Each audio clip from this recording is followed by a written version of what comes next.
Assalamualaikum semuanya. Semoga kalian semua dalam keadaan sehat dan dilancarkan rezekinya. Amin ya robbal alamin.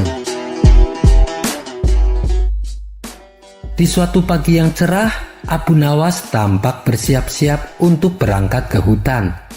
Melihat hal itu, sang istri pun bertanya, "Wahai suamiku, kamu mau kemana?" Abu Nawas menjawab, "Aku mau pergi ke hutan." Sang istri heran dengan jawaban Abu Nawas. "Persediaan kayu kita kan masih banyak. Untuk apa pergi ke hutan?" tanya sang istri kembali. "Aku bukan mau mencari kayu, tapi mau berburu burung puyuh. Bukankah tahun ini waktunya bagi mereka berimigrasi ke daerah kita? Pasti di hutan akan banyak sekali burung puyuh," balas Abu Nawas menjelaskan. "Oh iya benar, di hari-hari seperti ini setiap tahun burung puyuh berimigrasi dan menyeberangi perkampungan kita. Kangen banget sama dagingnya yang lezat," sahut sang istri. Maka berangkatlah Abu Nawas dengan membawa perangkap berburu menuju hutan. Setibanya di hutan, Abu Nawas memanjat pohon dan memasang jaring di antara pepohonan. Setelah semuanya selesai, dia pun duduk di atas dahan pohon untuk menunggu hasil buruannya. Selang beberapa saat, satu persatu burung puyuh menubruk jaring dan jatuh ke tanah. Dengan sigap, Abu Nawas langsung menangkapinya.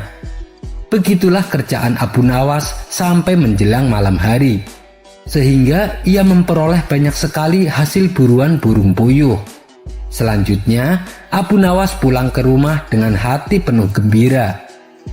"Wahai istriku, aku memperoleh burung banyak sekali," ucap Abu Nawas. Sang istri pun menjadi ikut senang karena ia sudah kangen dengan masakan daging burung puyuh. "Besok aku akan mengajak Tuan Hakim dan kawan-kawan untuk makan bersama kita. Wahai istriku, buatlah masakan daging puyuh yang paling lezat," pinta Abu Nawas kepada istrinya. Esok harinya Abu Nawas menanyakan kepada sang istri, apakah hidangan daging puyuhnya sudah siap. "Sudah wahai suamiku, masih aku taruh di wajan agar panasnya tetap awet," jawab sang istri. Lalu Abu Nawas membuka tutup wajan untuk mengintip masakannya. Aromanya nikmat sekali. "Oh iya, kenapa rotinya tidak sekalian dicampur?" kata Abu Nawas menyarankan. Sang istri menuruti permintaannya. Ia memasukkan beberapa roti ke dalam wajan dan menutupnya kembali. "Baiklah, aku akan keluar sebentar untuk memanggil kawan-kawan dan Tuan Hakim," ucap Abu Nawas. Lalu Abu Nawas pergi menemui kawan-kawannya dan juga Tuan Hakim. Tuan Hakim sangat senang dengan undangan ini, mengingat daging puyuh adalah makanan kesukaannya. Dia pun segera menuju ke rumah Abu Nawas. Sementara sang istri merasa cemburu karena Abu Nawas lebih mementingkan orang lain daripada dirinya. Padahal masakan daging puyuh juga merupakan makanan kesukaannya. Ia pun segera memasukkan semua masakan daging puyuh ke dalam baskom yang sudah dipersiapkan. Kemudian baskom tersebut disembunyikan. Sedangkan wajan yang telah kosong ia isi dengan burung puyuh yang masih hidup dan menutupnya kembali.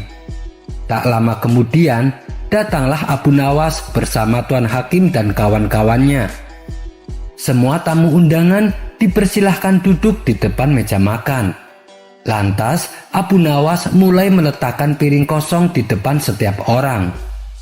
"Tidak lama lagi, di depan kalian akan ada makanan daging puyuh yang paling lezat," ucap Abu Nawas. Abu Nawas lalu masuk ke belakang untuk mengambil wajan dan meletakkannya di meja di hadapan para tamunya.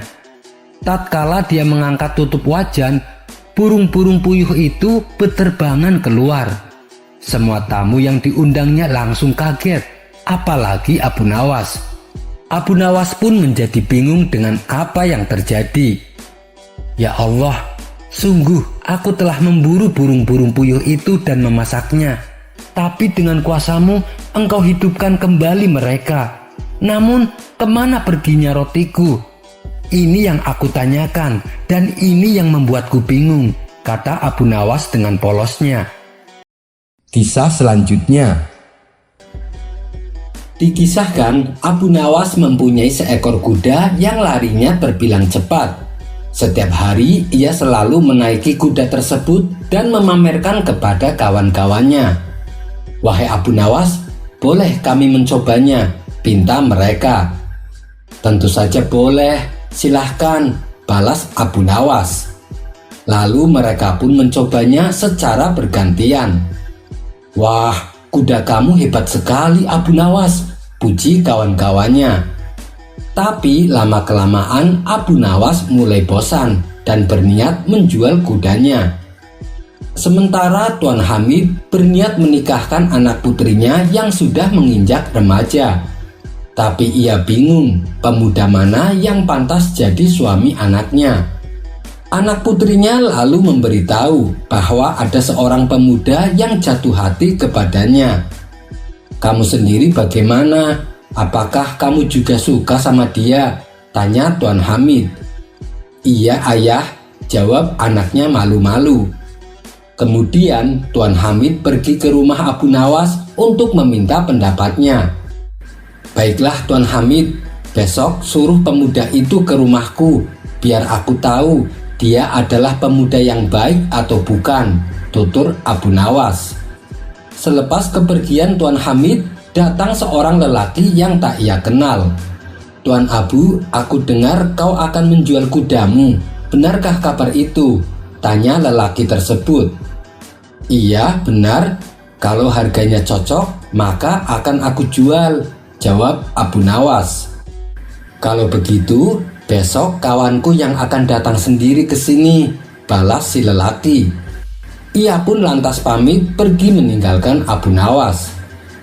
Maka pada keesokan harinya, Abu Nawas duduk di depan rumah menanti seseorang yang akan datang. Pada hari itu berarti Abu Nawas punya dua janji untuk ketemuan. Yang pertama, dengan seorang pemuda yang akan menikahi anak Tuan Hamid. Dan yang kedua dengan seseorang yang akan membeli kudanya. Tidak lama kemudian, datanglah si pemuda yang hendak menikahi anak Tuan Hamid. Akan tetapi Abu Nawas mengira si pemuda adalah orang yang akan membeli kudanya. "Kamu beneran mau sama dia?" tanya Abu Nawas. "Iya Tuan, saya suka sama dia," jawab si pemuda. "Kamu pernah coba menaikinya?" tanya Abu Nawas. "Belum Tuan," kata si pemuda kaget. "Bagaimana kau tahu kau sayang dia? Padahal nyobain aja belum," ujar Abu Nawas. "Tidak akan kukasih sebelum kau mencobanya. Saya tidak mau kau menyesal," kata Abu Nawas melanjutkan. "Tapi Tuan, saya yakin sayalah yang pertama buat dia," sahut si pemuda. "Oh tidak, kamu bukan yang pertama. Saya saja sering mencobanya, teman-teman saya juga sering mencobanya," timpal Abu Nawas. Si pemuda sontak terkejut mendengarnya. Ia lalu berkata kepada Abu Nawas, "Baiklah Tuan, saya sudah tidak mau sama anak Tuan Hamid." Abu Nawas tak kalah terkejutnya. "Hei anak muda, kita lagi ngomongin seekor kuda," balas Abu Nawas. Kisah selanjutnya. Maraknya kasus pencurian belakangan ini membuat masyarakat Baghdad mulai waspada. Di antaranya mengadakan ronda malam, hingga pada suatu malam giliran Abu Nawas yang mendapat tugas ronda. Sialnya, orang-orang yang dijadwalkan piket bersamanya tak ada satupun yang berangkat. Ada yang alasan karena sakit, ada pula yang alasan karena sedang keluar kota. Terpaksa Abu Nawas hanya seorang diri menjalankan tugas rondanya. Ia pun duduk sendirian di pos jaga sambil mengamati keadaan di sekelilingnya. Kala itu angin malam terasa dingin sampai menusuk tulang. Untungnya Abu Nawas membawa bekal selimut untuk menghangatkan badan. Setelah waktu menunjukkan tengah malam, Abu Nawas tak kuasa menahan rasa kantuknya. Dengan posisi terlentang dan tangan kanan menutup mata, ia pun akhirnya ketiduran sampai menjelang pagi. Dan saat ia terbangun, ternyata para warga sudah berkumpul di hadapannya. "Ini semua salah Abu Nawas, dia harus bertanggung jawab," teriak salah satu dari mereka. Abu Nawas yang tak tahu menau dengan yang telah terjadi menjadi bingung dan penasaran. "Ada apa ini? Kenapa saya disalahkan?" tanya Abu Nawas. Kemudian mereka menceritakan bahwa tadi malam telah terjadi aksi pencurian. "Kamu dapat piket ronda, tapi malah enak-enak tidur. Mana tanggung jawabmu?" tanya mereka penuh kecewa. Karena terus-menerus disalahkan, Abu Nawas akhirnya buka suara. "Siapa bilang aku ketiduran? Justru aku sudah mengejar pencurinya," protes Abu Nawas. "Mengejar pencuri? Dengan posisi terlentang dan menutup mata dengan tanganmu, kau bilang mengejar pencuri? Mengejar bagaimana?" tanya mereka kesal. "Kalian jangan salah paham. Posisi tanganku menutup mata, saya justru sedang menjaga matahari agar tidak terbit terlalu cepat, supaya aku berhasil menangkap pencurinya. Tapi kalian malah membangunkanku. Karena matahari sudah terbit, akhirnya si pencuri sudah kabur, dan aku tidak berhasil mengejarnya," kata Abu Nawas beralasan. Kisah selanjutnya. Biasanya ketika ada sebuah makam keramat yang diziarahi banyak orang, hal itu disebabkan karena di tempat itu dikuburkan seorang yang alim, atau bisa juga seorang pahlawan yang berjasa bagi negaranya. Tujuan para peziarah pun berbeda-beda. Ada yang sekedar mendoakan, ada pula yang meminta keberkahan. Dan kali ini saya akan menceritakan kisah lucu tentang Abu Nawas dan makam keramat. Kisah ini berawal ketika Abu Nawas silaturahmi ke rumah sahabatnya yang berada di kampung seberang. Sepulangnya dari sana, Abu Nawas diberi hadiah seekor keledai sebagai kenang-kenangan. Beberapa hari kemudian, Abu Nawas mendengar kabar bahwa sahabatnya itu meninggal dunia. Sedihlah hati Abu Nawas. Ia tak menyangka sahabatnya yang sangat ia cintai pergi begitu cepat meninggalkan dunia ini. Untuk mengobati rasa kehilangannya, Abu Nawas merawat dengan baik keledai pemberian sahabatnya itu. Sebab keledai inilah satu-satunya kenangan yang membuat dirinya selalu teringat akan sahabatnya. Abu Nawas memperlakukan si keledai dengan sepenuh hati, layaknya ia memperlakukan sahabatnya yang telah meninggal itu. Tidak berselang lama, Abu Nawas kembali dirundung duka. Keledai pemberian sahabatnya juga ikut mati. Ia pun lalu menguburkannya di kampung sahabatnya yang telah meninggal. Setelah usai mengubur, Abu Nawas bersimpuh di pusara sambil meratapi keledainya untuk beberapa lama. Abu Nawas terlihat khusyuk berdoa dengan bercucuran air mata. Di saat situasi demikian, lewatlah rombongan warga melintas di tempat itu. Mereka berpikir pasti yang di makam tersebut adalah makam orang suci. Sebab Abu Nawas yang terkenal alim dan pintar saja sampai rela datang ke kampung mereka hanya untuk menziarahi makam itu. Apalagi ketika mereka melihat Abu Nawas tampak sedih sampai sebegitunya meratapi kepergian orang di makam itu. Rombongan warga ini lalu berhenti dan ikut berdoa di makam tersebut. Ada yang minta keberkahan, ada pula yang berdoa agar hajatnya terkabul. Tentu saja hal ini membuat Abu Nawas kaget. "Hei, apa yang kalian lakukan?" tanya Abu Nawas heran. "Kami juga ingin mendapatkan berkah seperti dirimu. Kami yakin kalau makam ini adalah bukan makam orang sembarangan," jawab mereka. Bertambah kagetlah Abu Nawas mendengarnya.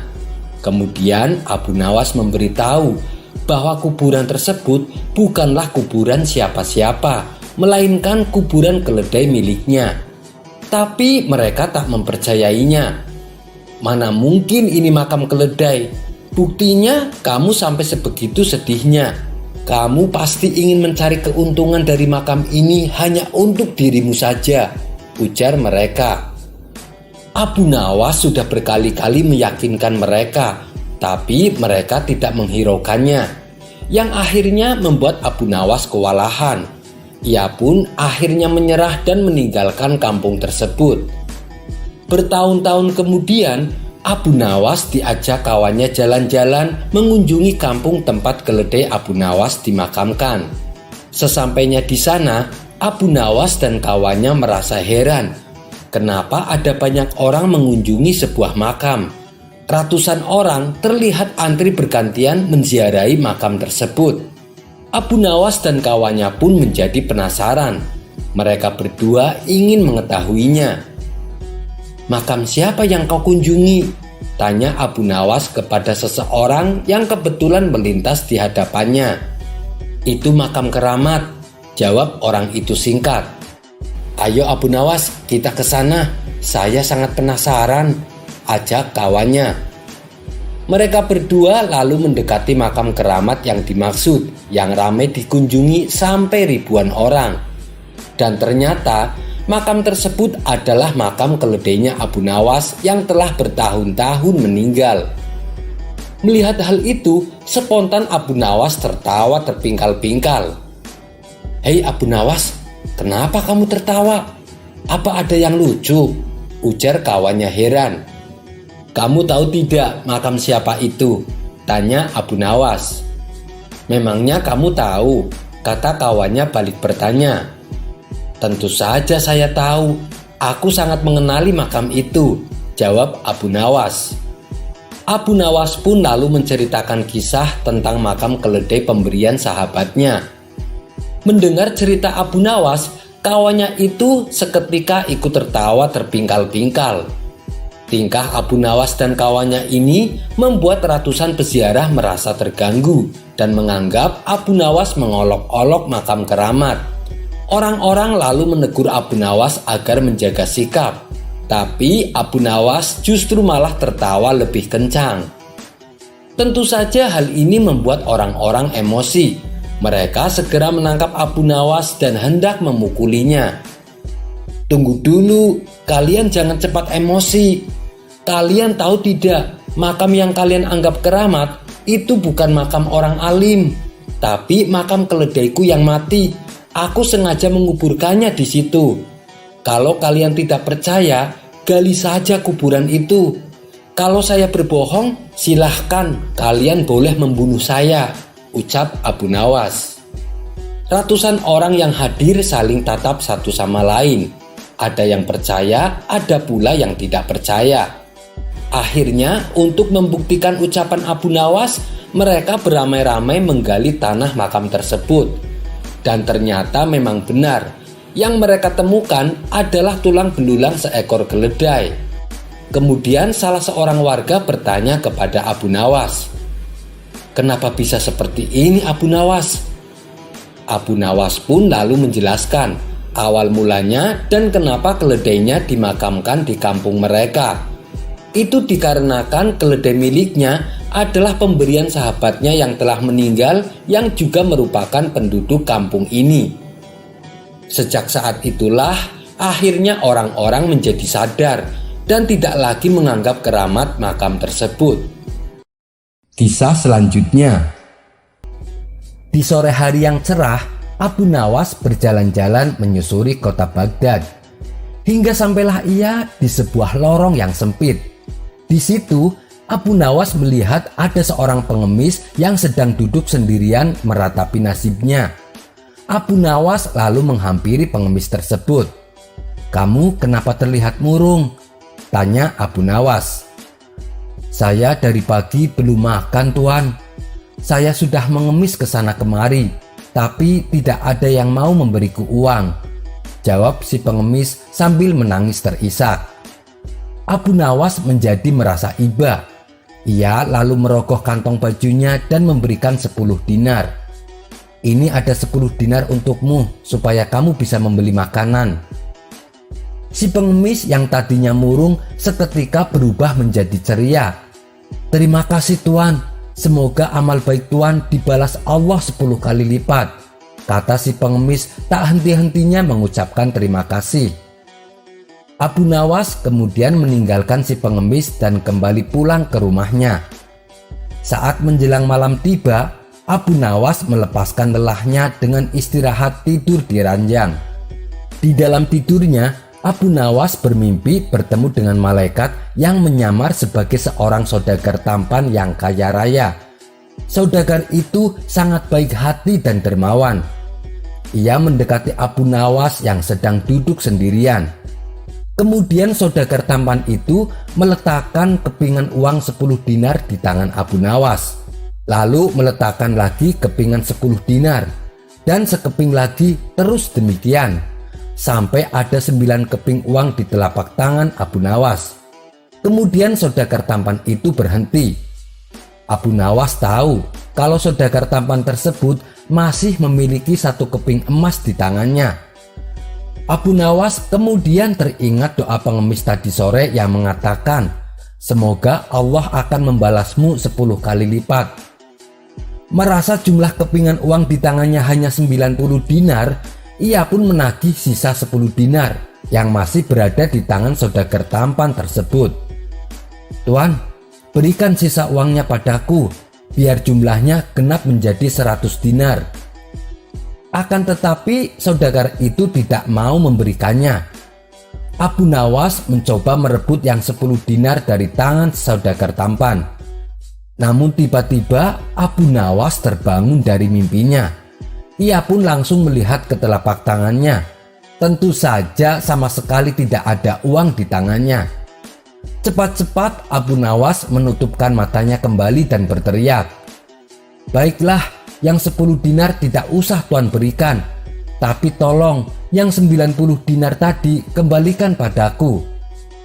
Cerita selanjutnya. Kala itu Abu Nawas tertangkap basah oleh Baginda Raja kedapatan membawa botol minuman arak. Segera saja Baginda memerintahkan para pengawal menangkap Abu Nawas. Abu Nawas lalu dibawa ke pengadilan untuk mendapatkan hukuman. Di depan hakim, Baginda Raja menuntut Abu Nawas di penjara dengan dakwaan telah minum minuman keras. "Benar begitu Abu Nawas?" tanya Tuan Hakim. "Tidak benar Tuan Hakim, tuduhan Baginda Raja hanya dibuat-buat. Apa buktinya kalau saya minum minuman keras?" bantah Abu Nawas. "Itu buktinya," ucap Baginda Raja menunjuk botol minuman keras yang dibawa Abu Nawas. "Kamu tidak bisa mengelak lagi Abu Nawas, buktinya sudah ada. Oleh karena itu kamu harus menerima hukuman," tutur Tuan Hakim. "Tunggu Tuan Hakim, apakah hanya karena membawa botol minuman arak itu bisa dijadikan bukti kalau saya mabuk-mabukan?" tanya Abu Nawas. "Iya, itu bisa sebagai bukti," jawab Tuan Hakim. "Baiklah, kalau memang begitu, saya juga akan mengajukan dakwaan kepada Baginda Raja karena Baginda Raja telah berbuat zina," protes Abu Nawas. Mendengar perkataan Abu Nawas, Baginda Raja kaget dan heran. "Hei Abu Nawas, apa buktinya saya telah berbuat zina? Kamu jangan menuduh sembarangan," tanya Baginda Raja sewot. Dengan entengnya Abu Nawas menjawab, "Buktinya Baginda Raja kemana-mana bawa alat zina." Maksudnya adalah Baginda membawa kemaluannya kemana-mana dia pergi. Sontak Baginda Raja dan Tuan Hakim langsung tertawa terbahak-bahak mendengar jawaban Abu Nawas. Kisah selanjutnya. Dikala seseorang sedang jatuh cinta, maka apapun rela dilakukan demi membahagiakan pujaan hatinya. Ibarat pepatah mengatakan, "Laut luas kan ku seberangi, gunung tinggi akan kudaki." Karena begitu besarnya pengaruh rasa cinta, setiap waktu selalu teringat dengan kekasihnya. Ingin rasanya selalu bersama, menghabiskan waktu berdua. Namun apa jadinya bila kekasih yang didambakan ternyata akhirnya menjadi milik orang lain?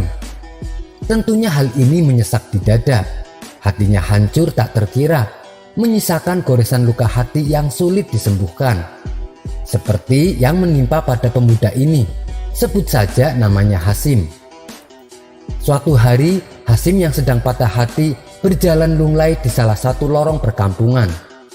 Perempuan yang diidam-idamkan sejak dulu memilih orang lain untuk menjadi pasangan hidup.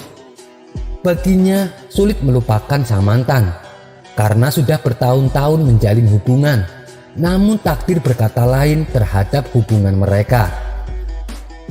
Beberapa bulan lamanya Hasim belum juga bisa move on.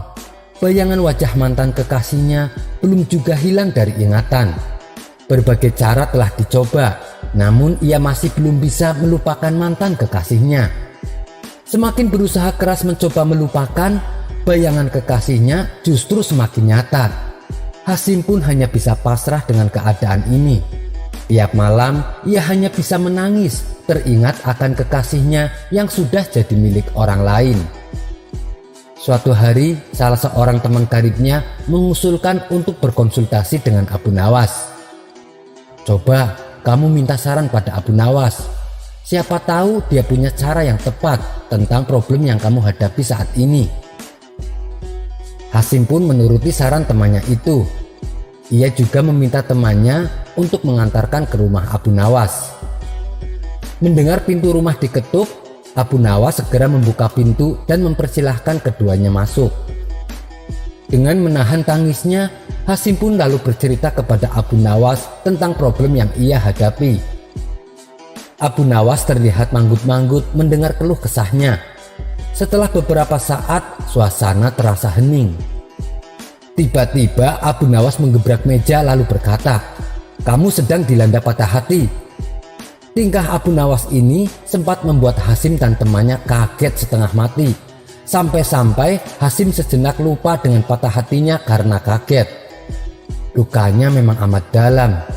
Tapi tenang saja, selepas keluar dari rumah ini, dengan cepat kamu pasti melupakannya, ujar Abu Nawas. Sambil menggeser kursi agak maju sedikit, Abu Nawas membisikkan ke telinga Hasim, "Kamu beruntung. Sebab cepat atau lambat mantan kekasihmu itu bakalan mati. Untung saja kalian berdua tidak jadi menikah." Hasim pun kaget. Dalam lubuk hatinya ia berkata, "Alhamdulillah, beruntung sekali hambamu ini ya Allah." Sementara temannya Hasim yang duduk di sampingnya tidak tahu dengan apa yang Abu Nawas bisikan. Saat itu juga wajah Hasim kembali ceria. Ia sudah bisa mulai tersenyum kembali.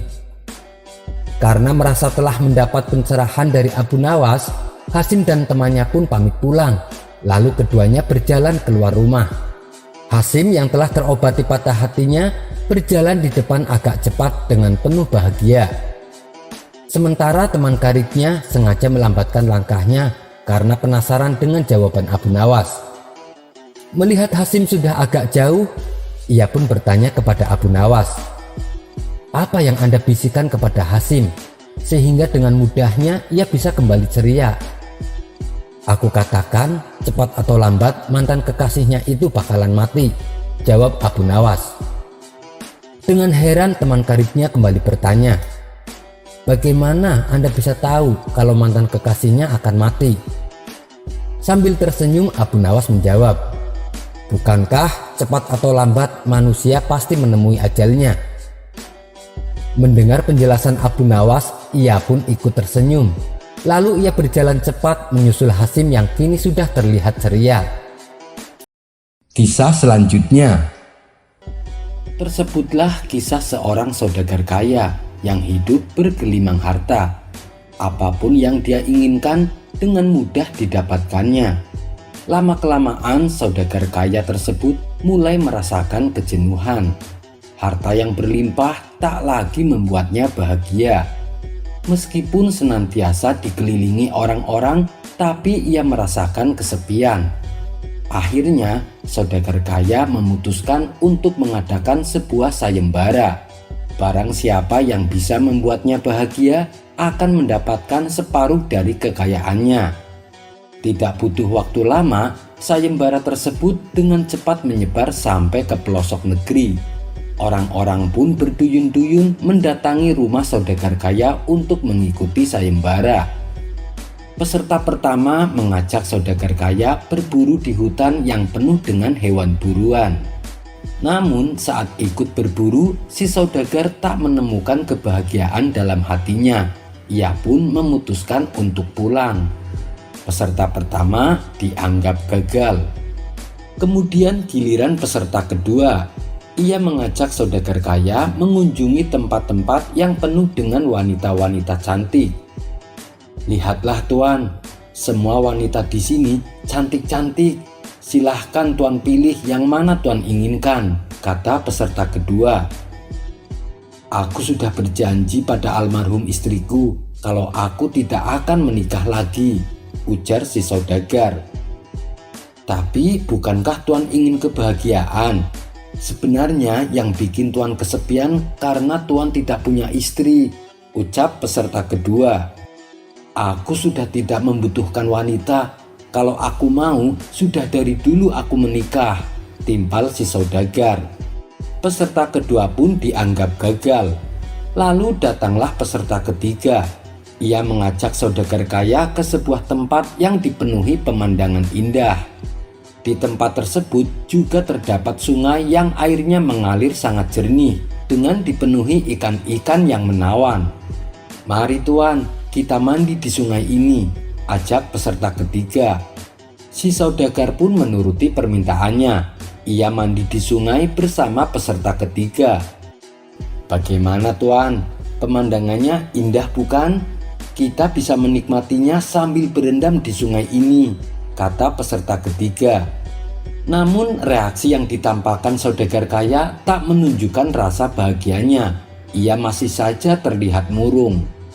Peserta ketiga pun dianggap gagal. Begitulah seterusnya. Dari sekian banyak peserta, tak ada satupun yang berhasil membahagiakan saudagar kaya. Sementara di tempat lain, Abu Nawas yang sedang asik duduk di depan rumah dihampiri oleh tetangganya. Tetangganya ini memberitahu perihal sayembara yang diadakan oleh saudagar kaya. "Kasihan saudagar itu, meskipun hidup bergelimang harta, tapi ia tak menemukan kebahagiaan," kata tetangganya. "Baiklah, besok aku akan ke sana untuk mengikuti sayembara," timpal Abu Nawas. Singkat cerita, datanglah Abu Nawas di kediaman saudagar kaya. "Tuan, mari ikut saya. Akan aku tunjukkan apa itu kebahagiaan," ajak Abu Nawas. "Apa kau yakin bisa?" tanya saudagar kaya. "Percayalah Tuan, karena tujuanku kemari bukan demi mendapatkan hadiah, tapi ikhlas untuk membuat Tuan bahagia," balas Abu Nawas. Akhirnya si saudagar pun menerima ajakan Abu Nawas. Mereka berdua lalu pergi menuju tebing yang sangat curam dan berbahaya. Di tengah-tengah pendakiannya, tiba-tiba si saudagar terpeleset dan akan jatuh ke jurang. "Abu Nawas, tolong aku!" teriak saudagar kaya. Dengan sigap, Abu Nawas langsung menangkap kedua tangan saudagar kaya. "Cepat, tarik aku ke atas Abu Nawas, aku takut sekali," kata saudagar kaya bergelayutan di tangan Abu Nawas. "Kalau saya lepaskan tangan Tuan, apakah Tuan akan bahagia?" tanya Abu Nawas. "Jangan Abu Nawas, tolong angkat aku segera," pinta saudagar kaya. "Kalau saya angkat Tuan, apakah Tuan akan bahagia?" tanya Abu Nawas kembali. "Tentu saya akan bahagia sekali karena selamat dari kematian," jawab saudagar kaya. Kemudian Abu Nawas segera menarik kedua tangannya. Si saudagar pun langsung merasa lega dan bahagia. "Tuan, izinkan saya menasehati Tuan. Sebenarnya tidak adanya kebahagiaan pada diri Tuan karena Tuan kurang mensyukuri. Mungkin Tuan punya banyak harta berlimpah, tapi Tuan lupa ada satu yang paling berharga dari semua itu, yaitu nyawa Tuan sendiri. Hanya akan jatuh ke jurang saja Tuan takutnya bukan main. Bagaimana kalau Tuan akan jatuh ke jurang api neraka? Oleh sebab itulah, gunakan sisa hidup Tuan dengan sebaik-baiknya selagi nyawa Tuan masih ada. Tuan jangan menuruti nafsu yang ingin selalu bahagia di dunia. Bukankah dunia ini hanya sementara, sedangkan kebahagiaan yang kekal adalah kelak di akhirat nanti? Tutur Abu Nawas. Kau benar Abu Nawas, lalu apa yang harus aku lakukan? Tanya saudagar kaya. Beribadahlah dengan tekun, sedekahkanlah hartamu, bantu fakir miskin dan anak-anak yatim, tolonglah saudaramu yang dalam kesulitan. Di situ kau akan merasakan kebahagiaan dan juga akan menyelamatkanmu dari jurang api neraka, kata Abu Nawas menasehati. Sejak saat itu, si saudagar menjadi orang yang sangat dermawan. Ia juga rajin beribadah. Hatinya pun kini menjadi tenang dan bahagia. Ternyata kebahagiaan yang dicarinya selama ini telah ia temukan berkat nasihat Abu Nawas.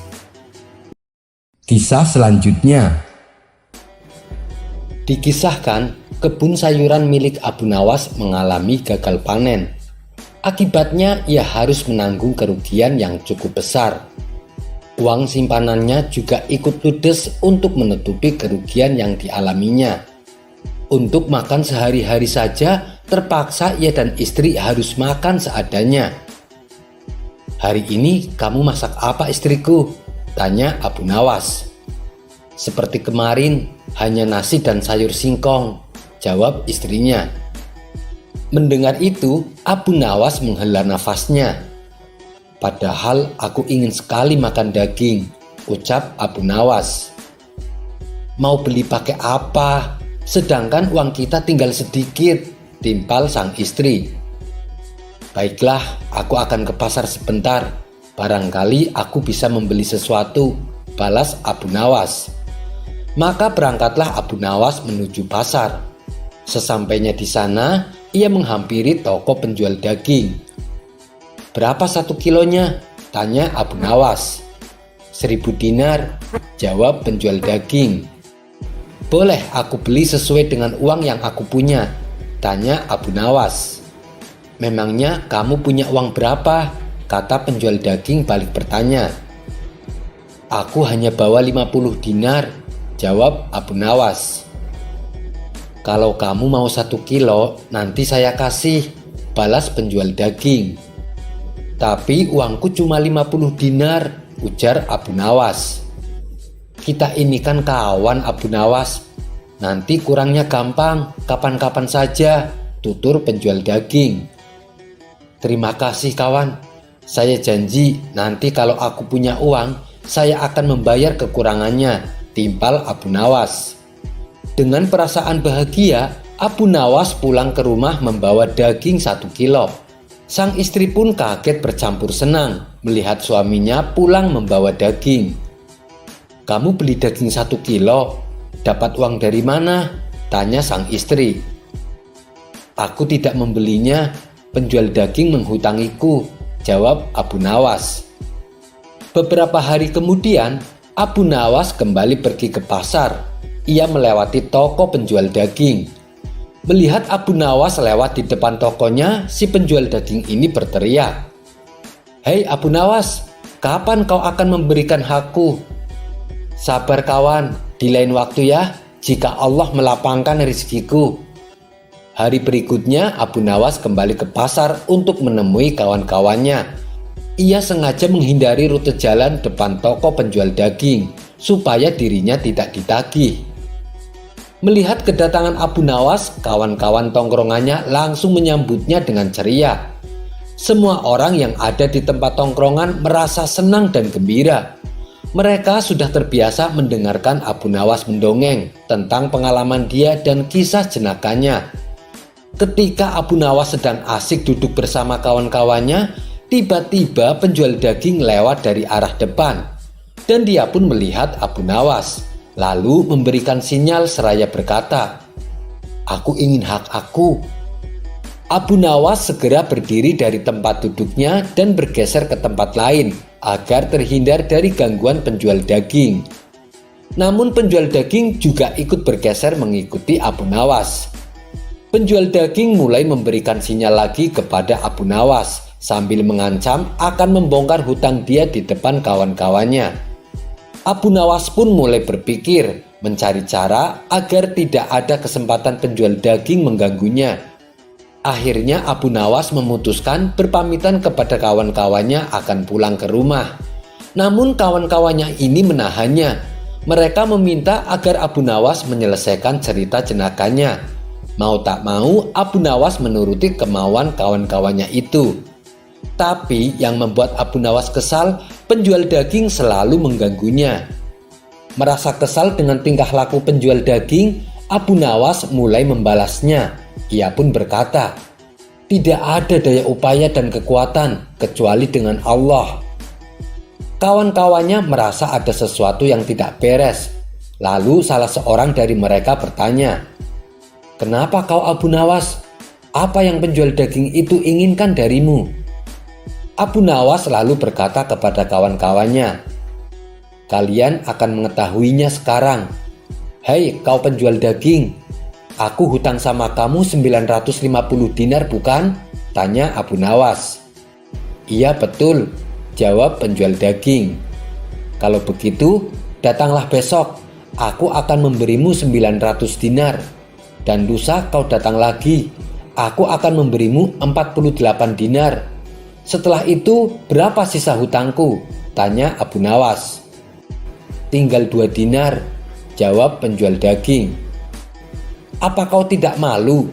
Kamu memperlakukanku dengan jelek di depan kawan-kawanku demi uang 2 dinar, tanya Abu Nawas. Kawan-kawan Abu Nawas pun tertawa terpinggal-pinggal mendengarnya. Sementara si penjual daging langsung pergi meninggalkan Abu Nawas. Niatnya mau mempermalukan Abu Nawas, malah dirinya yang ditertawakan. Kisah selanjutnya dikisahkan ketika Abu Nawas kembali mencari kayu bakar di hutan. Jin yang pernah menolong Abu Nawas terus mengamati gerak-geriknya. Dalam hati jin itu berkata, "Abu Nawas memang manusia yang jujur dan tidak tergoda oleh harta," puji jin tersebut. "Tapi bukankah lelaki paling mudah tergoda bila dihadapkan dengan wanita? Aku ada ide untuk kembali menguji kejujuran Abu Nawas," ucap jin tersebut. Sementara Abu Nawas masih sibuk mencari kayu di hutan, jin itu segera pergi ke rumah Abu Nawas. Sesampainya di rumah Abu Nawas, jin tersebut mendapati istri Abu Nawas sedang mencuci. Tanpa pikir panjang, jin itu langsung menculik istri Abu Nawas dan menyembunyikannya di alam jin. Setelah beberapa lama kemudian, pulanglah Abu Nawas ke rumahnya dengan membawa kayu yang banyak. "Wahai istriku, aku sudah pulang. Aku mendapatkan kayu banyak sekali," kata Abu Nawas kegirangan. Berkali-kali Abu Nawas memanggil istrinya, namun tidak ada jawaban sama sekali.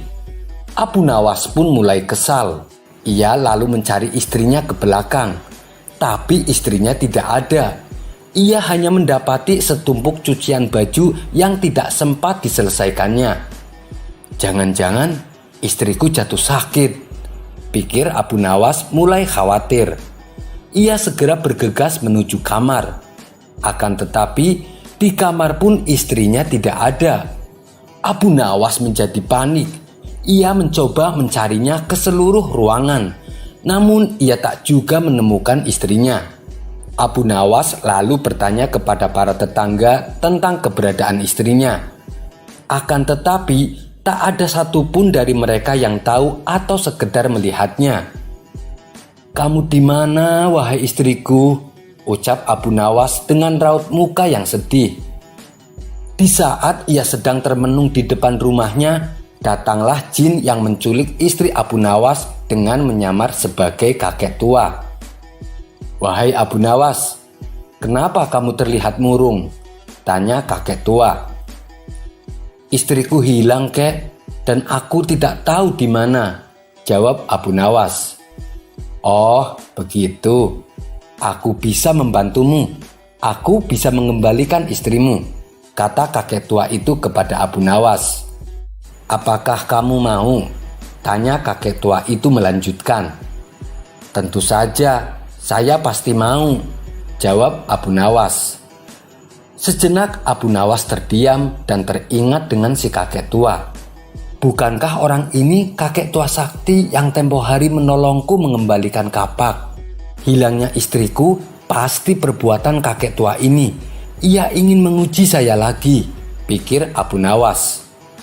Hei Abu Nawas, mau ditolong kok malah melamun? Ayo cepetan ikut aku, ajak kakek tua. Abu Nawas pun berjalan mengikuti kakek tua tersebut. Setelah sampai di tempat yang sepi, kakek tua itu berkata kepada Abu Nawas, "Kamu tunggu dulu di sini, aku akan pergi sebentar." Tak lama berselang, kakek itu kembali bersama wanita cantik jelita Laksana putri kerajaan. "Hei Abu Nawas, apakah ini istrimu?" tanya kakek tua. Abu Nawas memandangi wanita itu dari ujung rambut sampai ujung kaki. "Iya benar, itu istriku," jawab Abu Nawas singkat. Mendengar jawaban Abu Nawas, jin yang menyamar jadi kakek tua itu tampak marah. "Abu Nawas, kamu berbohong. Aku tahu kalau ini bukan istrimu. Kali ini kamu tidak jujur hanya gara-gara wanita. Dasar kamu, buaya darat," kata kakek tua itu penuh emosi. "Tenang dulu kek, jangan marah begitu. Aku tahu kalau itu memang bukan istriku. Tapi jika aku menjawab bukan, pasti kakek akan kembali dengan membawa wanita kedua yang lebih cantik dari wanita pertama. Dan bila aku menolaknya lagi, barulah kakek akan membawakan istriku yang sebenarnya. Setelah aku mengakuinya, lalu kakek pasti akan menghadiahkan kedua wanita cantik itu padaku. Kemudian aku pulang dengan 3 wanita yang jadi istriku. Kakek kan tahu sendiri, pekerjaan saya adalah penebang kayu di hutan. Pinggang saya sering sakit. Saya tidak mungkin kuat jika harus melayani ketiga istriku. Karena itulah saya cepat-cepat mengakui wanita itu sebagai istriku," ujar Abu Nawas menjelaskan. Kakek tua itu pun langsung tertawa terpingkal-pingkal mendengar alasan Abu Nawas. "Baiklah, aku kembalikan istrimu. Ternyata kamu bukan hanya jujur, tapi juga cerdik, Abu Nawas." Jin yang menyamar jadi kakek tua tersebut kemudian menghilang. Kisah selanjutnya. Seorang ulama bernama Syekh Muhammad Al-Misri dalam karya bukunya yang berjudul Su'ul Khotimah menceritakan kisah seorang pemuda mahasiswa mati mengenaskan karena berani menantang Allah. Kisah ini terjadi pada tahun 1950, di mana ada seorang mahasiswa dari Universitas Ain Sham Kairo. Dia mengambil jurusan Fakultas Pertanian. Entah apa yang ada di benak si pemuda. Tiba-tiba dia berteriak menantang Allah. Cerita ini berawal ketika si pemuda berjalan ke tengah-tengah lapangan dengan memegangi jam tangannya. Setelah sampai di tengah lapangan, ia berdiri cukup lama sambil mengamati orang-orang di sekelilingnya. Awalnya orang-orang yang ada di situ tidak terlalu menghiraukan si pemuda, hingga akhirnya si pemuda berteriak lantang, "Hari ini aku menantang Allah. Kalau Allah memang ada, maka hendaknya ia mematikan aku sekarang juga. Aku beri dia waktu 1 jam, teriak si pemuda dengan congkak dan sombongnya. Peristiwa besar ini disaksikan oleh semua orang yang ada di tempat itu, termasuk para mahasiswa dan para dosen. Akibat teriakannya tersebut membuat semua mata tertuju kepadanya. Si pemuda kini benar-benar menjadi pusat perhatian. Sebagian orang ada yang memandangnya dengan pandangan sinis, ada pula yang memandang secara kasihan. Mungkin saja si pemuda terlalu banyak membaca buku tentang doktrin-doktrin ajaran ateis, sehingga membuat dirinya mulai meragukan adanya Tuhan. Setelah meneriakkan tantangannya kepada Allah, si pemuda terus memperhatikan jam tangannya. Dia menantikan detik demi detik, menit demi menit yang terus berjalan. Semua orang yang ada di situ pun ikut tegang menantikan apa yang bakalan terjadi. Mereka khawatir jika si pemuda benar-benar mati mengenaskan karena berani menantang Allah. Akan tetapi, setelah 1 jam berlalu, tidak terjadi apa-apa. Si pemuda masih hidup dan tetap sehat, tidak kurang suatu apapun. Mengetahui dirinya tidak mati, si pemuda dengan bangganya kembali berteriak, "Lihatlah, aku masih hidup.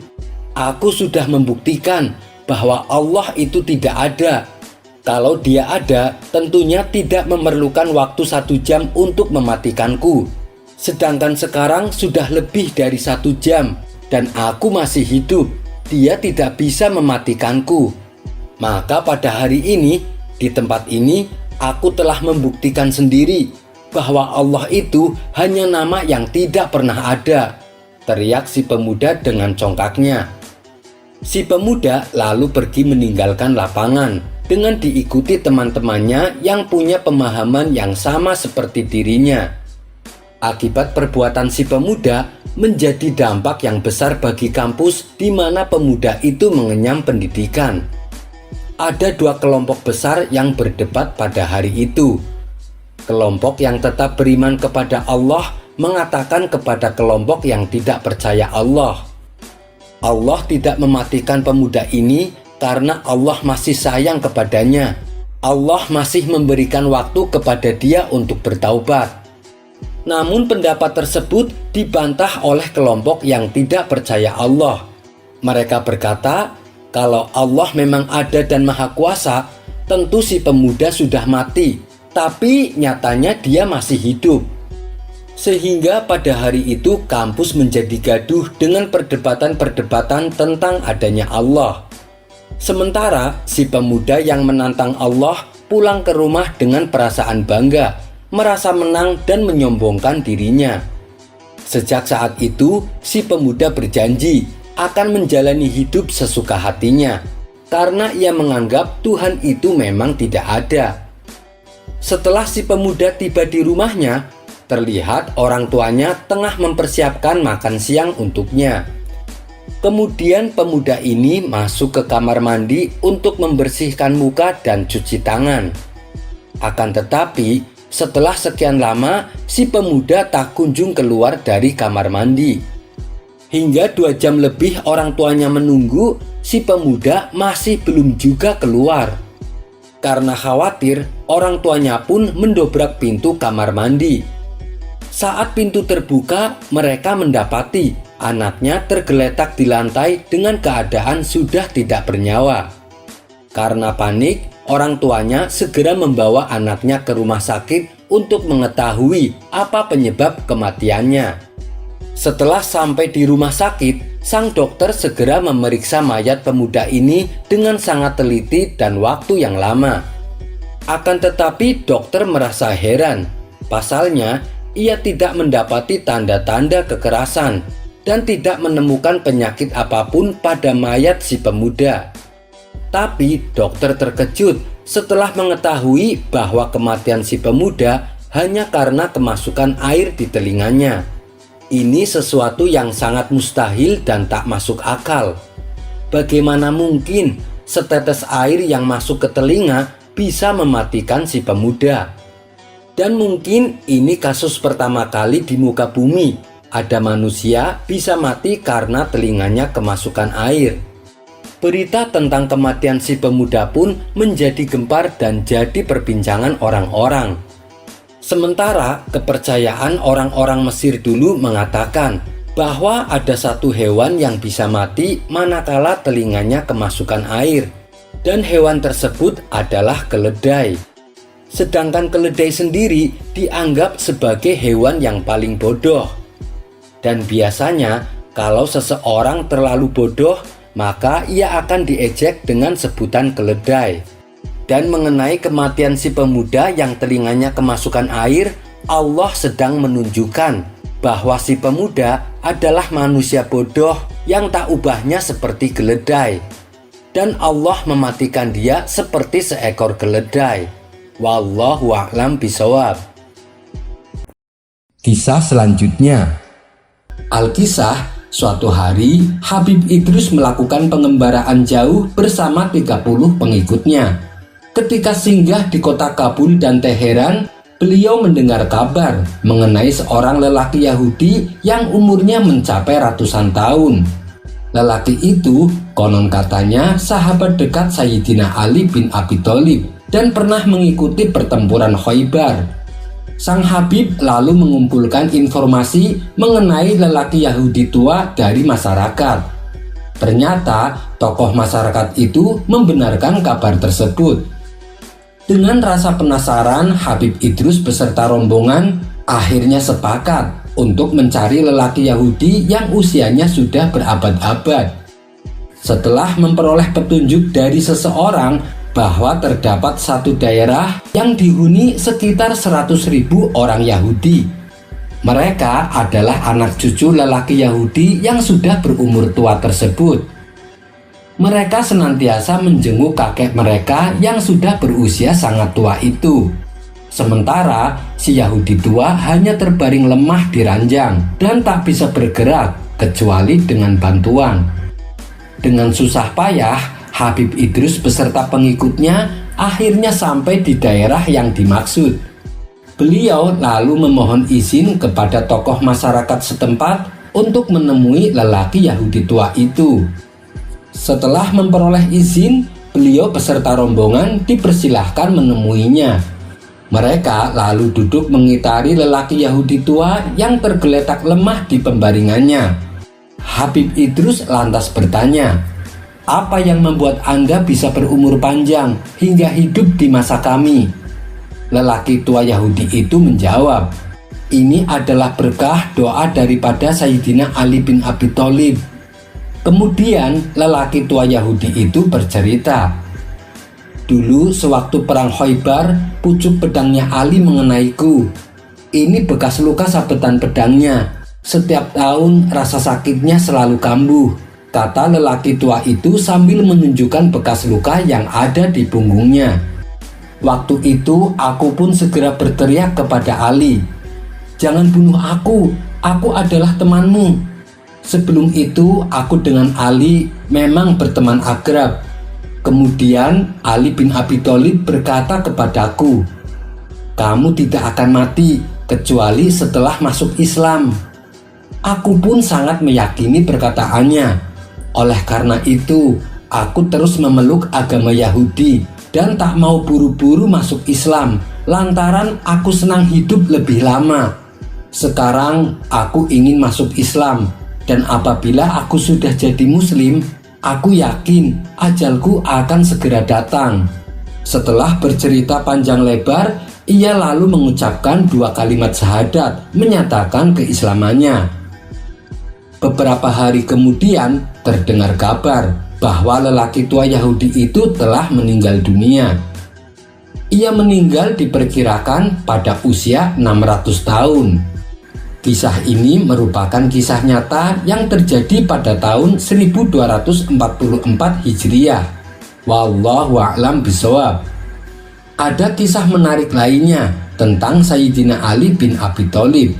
Suatu ketika, saat Sayyidina Ali di medan pertempuran, musuhnya terjatuh dan pedangnya patah jadi 2.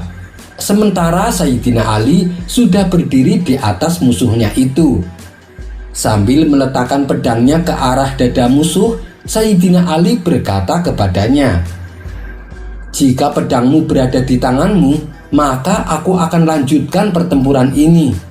Tetapi karena pedangmu patah, maka aku tidak boleh menyerangmu." Musuhnya membalas, "Kalau aku punya pedang saat ini, aku akan memutuskan tangan-tanganmu dan juga kaki-kakimu." Tanpa diduga, Sayyidina Ali menyerahkan pedangnya kepada musuh. Tentu saja hal itu membuat musuhnya kebingungan. "Apa yang sedang kau lakukan?" tanya musuhnya heran. Sayyidina Ali menjawab, "Bukankah aku ini musuhmu? Tadi kau bersumpah, kalau memiliki sebuah pedang di tanganmu, maka kamu akan membunuhku. Sekarang kamu telah memiliki pedangku, karena itu majulah dan seranglah aku." Musuhnya itu pun bertambah heran. "Beginikah ajaran Islam?" tanyanya kepada Sayyidina Ali. "Iya, ini adalah ajaran Islam," jawab Sayyidina Ali. Dengan segera orang itu bersujud di kaki Sayyidina Ali. "Ajarkan aku syahadat, aku ingin memeluk agama Islam," kata musuhnya memohon. Dan Sayyidina Ali pun mengajarkannya. Wallahu a'lam bishawab.